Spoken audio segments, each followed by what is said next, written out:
Okay, so I'm going to show you how to make a practice keychain using Tinkercad. So once you're logged in on your Tinkercad dashboard, you're going to click Create New Design.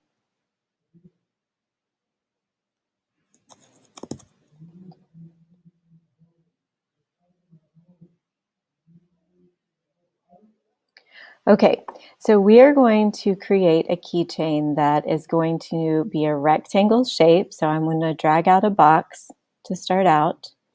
But I want this box to be very specific dimensions. So when you click, instead of clicking and dragging from the white squares, just click one time on a white square and then you can type in dimensions. So we want the length of this to be 80 and we want the height or the width actually to be 50. Then we want the height to be 5. So you're going to click on the white box in the middle so you get the height. We don't want it to be 20, we want it to be 5. So now I have a box that is 80 by 50 by 5.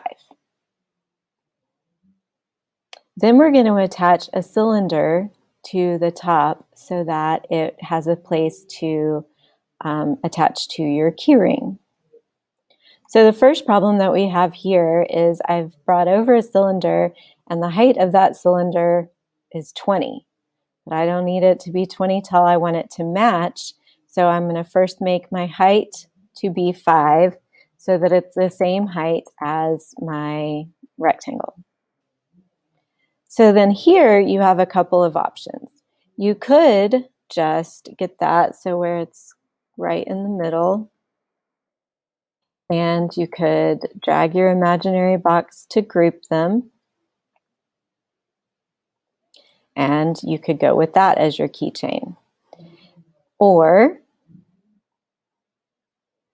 you could make your cylinder bigger.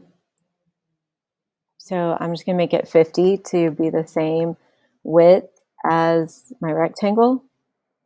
And then when I place it right on the end, I'm going to make mine a little bit longer.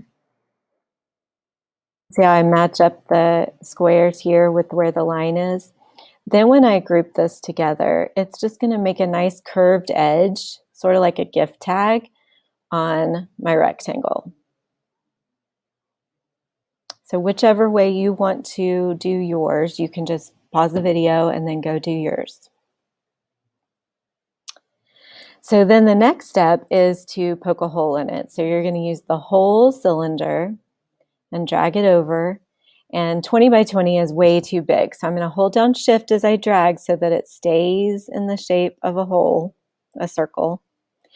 And I'm going to put it on the end, but when you're placing a hole on the edge, you want to be sure you leave a nice edge there so that it's thick enough that it's not going to break whenever it's actually printed out.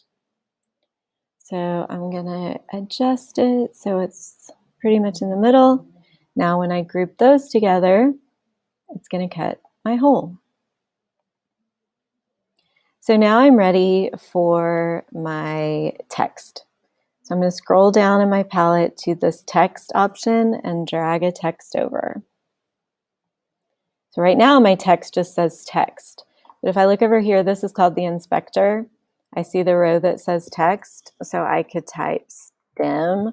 You could type your name. You could type your favorite sports team, whatever you want. There are 4 choices of fonts that you can choose from, and they all look super similar. So you can just check out what each of them looks like. I'm just going to choose multi-language. And then it makes my text its own shape, so I can resize it. I can make it bigger or smaller to fit on my keychain. So now here again, you have several options. Right now, if I were to group this, my letters are raised up on top of my keychain, so it would print with them raised. But we talked about making things a whole shape before. We have a box and a cylinder, but you can make any shape that you have created into a hole simply by clicking on it and going to the shape inspector here and choosing hole. So then I have 2 options. I could Just group it as it is right now. And it's going to cut a hole of my letters all the way through. The other option would be to turn it on the side and then raise it up with the black cone just a little bit. And then when you group it, it's not going to cut all the way through, but it's going to sort of like carve out your letters into it, but not all the way through. You can kind of see there what it would look like. So you can pause the video and make yours however you want it to be. And that's how you make a practice keychain. Super easy.